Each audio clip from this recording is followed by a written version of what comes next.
Good morning, everybody. It's Friday, March 1st, and this is the AgYield War Room. I'm Dan Dempsey, and I'll be moderating today's session. As always, if you've got any questions or comments or would like to chime in on anything we're discussing, please drop us a line in the chat area, and we'll be sure to get to it during the show. Overnight markets here had May corn down a penny at 428.5. May soybeans were up 6.5 at 1147.25, and May Chicago wheat was down 5 at 571.25.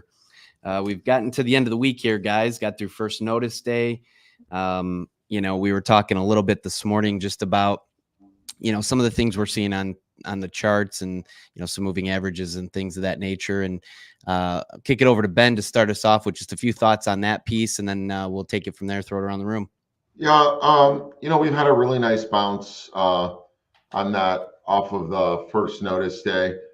We mentioned before in here that we thought that could come a little bit early, and it did. Those lows came on Monday, and that would suggest it was a really pretty highly publicized trade of people selling into it, racing, for lack of a better term, the grower who had tremendous amount of basis contracts that had to be addressed. So I think for now, we've kind of had our nice little 4 or 5% bounce off our lows. There is some constructive chart action in there. I think today is a pretty important day.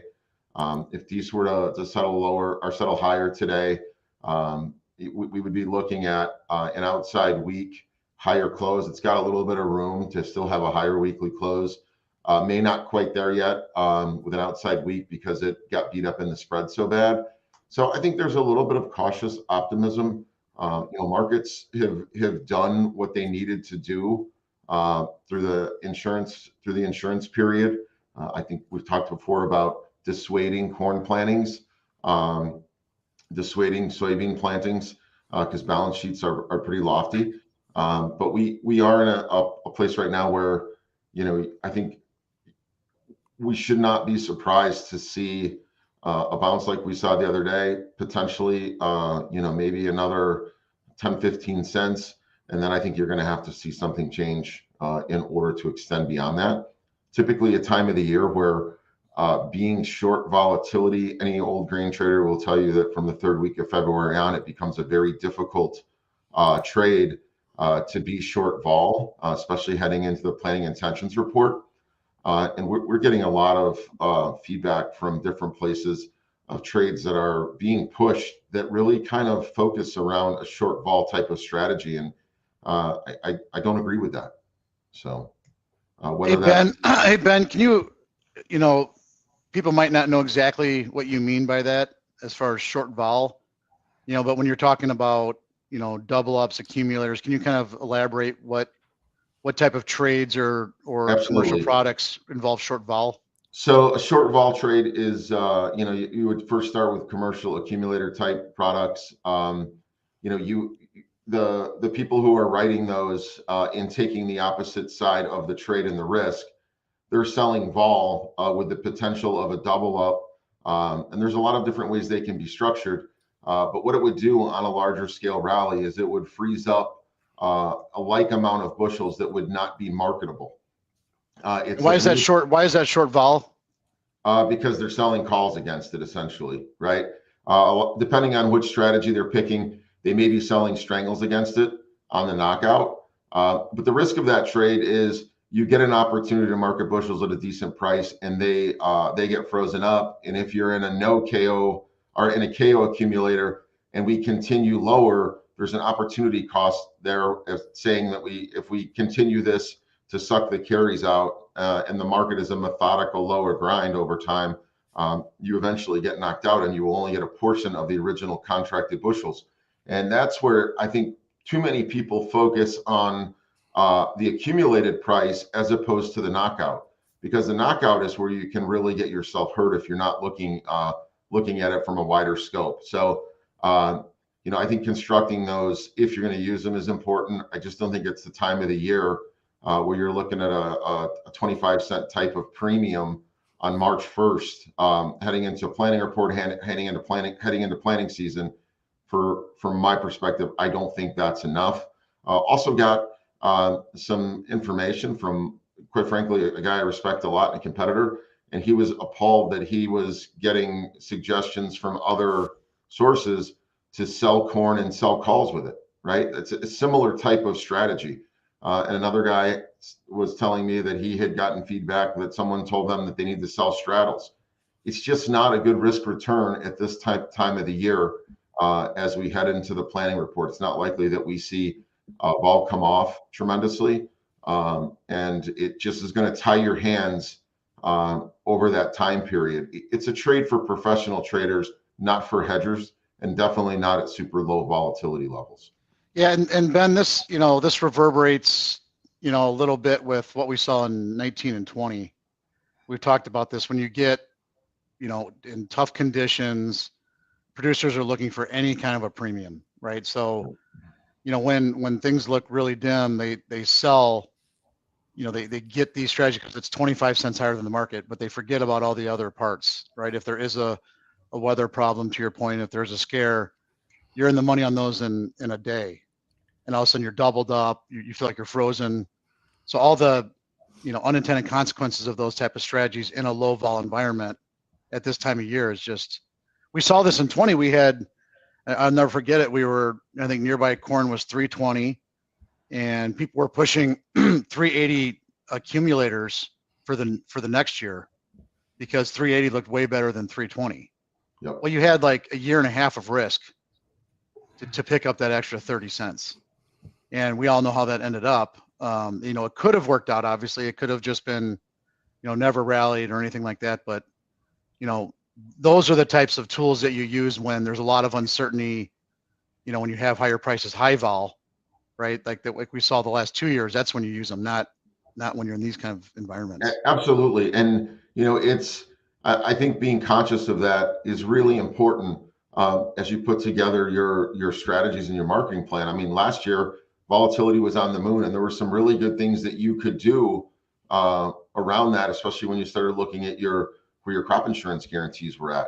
This is a wildly different market with vol easily, 8 to 10% below where it was at that time last year. So it's not to say that a short vol strategy is always wrong, but it's definitely not right when you're looking at, very low levels, seasonality and things like that. So I think you got to be really careful about, kind of the desperation type of marketing strategies that you're hearing out there. I don't think they're a good fit today. It doesn't mean that they don't wind up being right in the end. But we have, it feels like in a lot of cases, we've sort of lost our imagination on what things can do. And we go for the proverbial carrot, right? So. Yep. That's really good. We, yesterday was the final settlement for crop insurance. Corn finished 466 and beans right about 1155, guys. So that's in our rear view mirror. We've got a mad dash here the next couple of weeks to get our crop insurance policies selected and keyed and meet with our agents and stuff. And so, folks that are looking for some ideas or wanting to analyze that, that's a big portion of what we're doing right now, getting that information, making sure that we make that decision. Because Dustin, we've talked about it a number of times.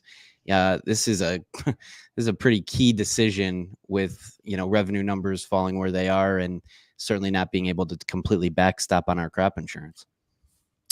Yeah, for sure. And hindsight will always be 20/20 of which insurance policy should have bought or not bought. We don't know what the weather is going to be. The point of insurance is to be insurance. And we are looking at 466, which, at a 200 bushel an acre grower and an 85% policy, that's $214 an acre less coverage than what we had at this time last year for a minimum guarantee. We also have a slightly higher volatility than last year. We're 19% vol. So rates are up a little bit.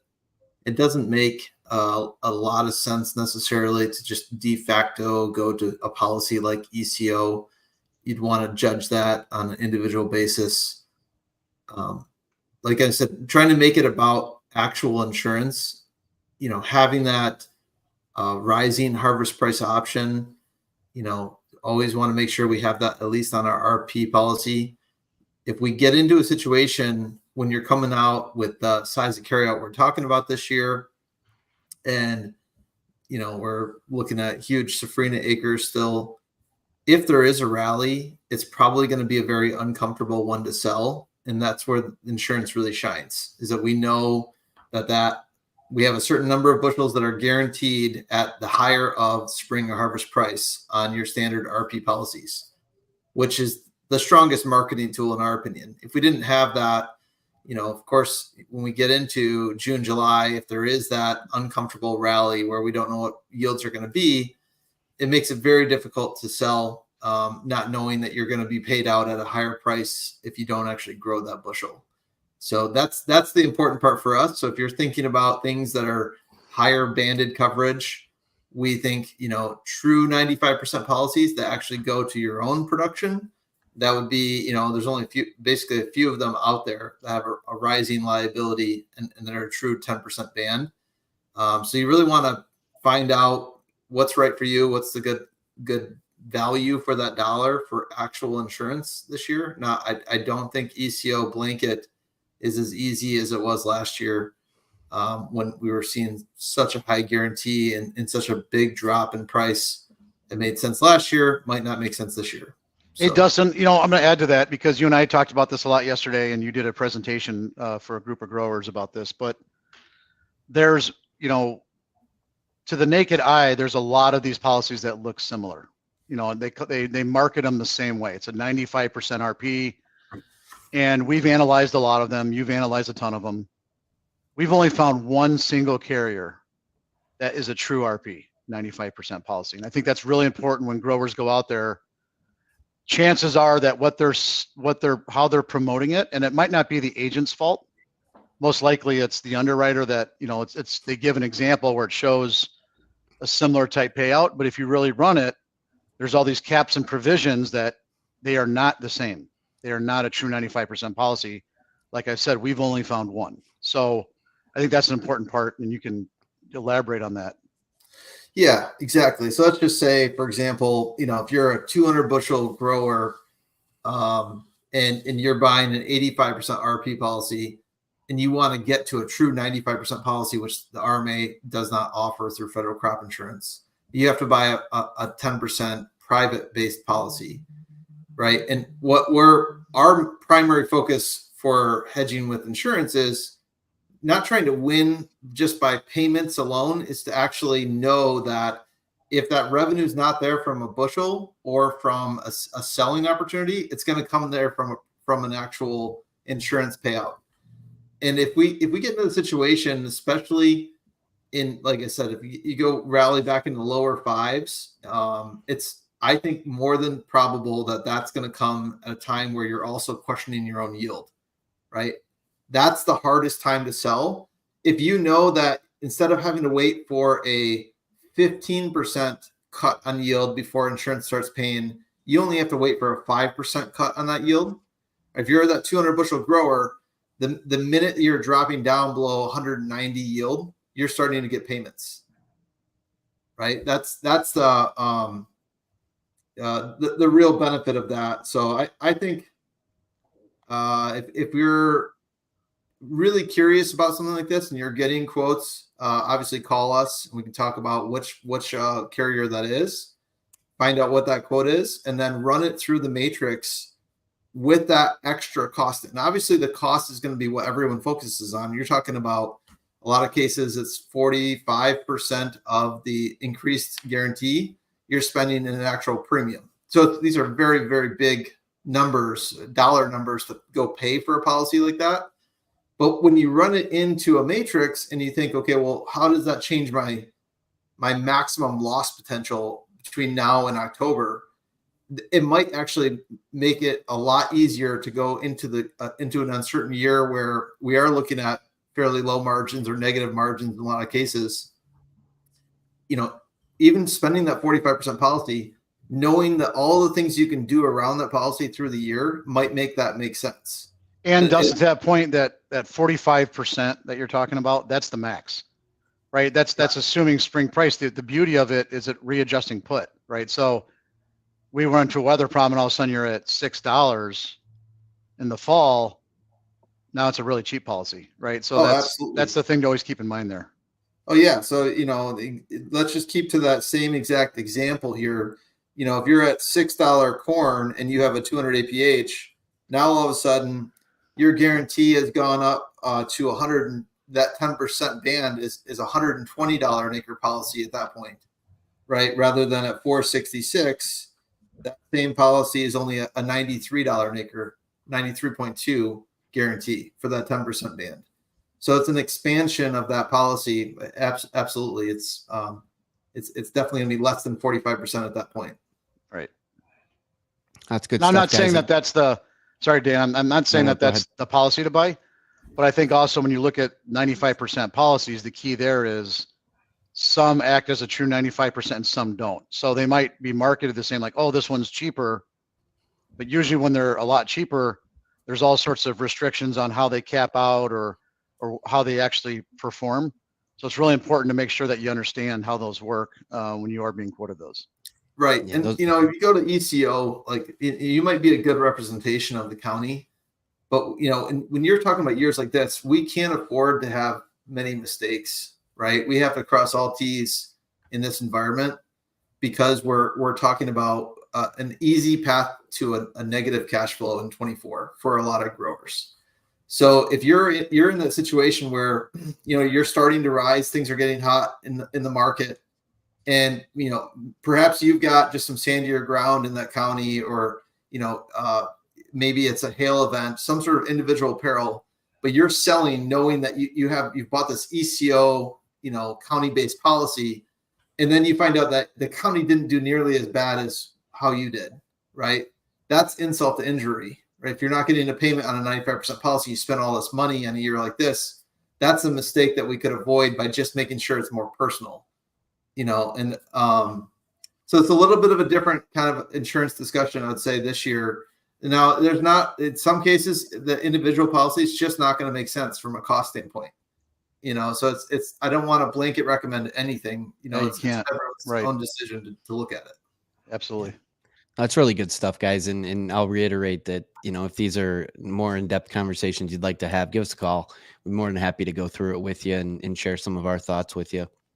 Ryland, real quick on cattle as we head through the weekend. I'm seeing we're getting a little pop in April feeders here to start, but what do you got for us?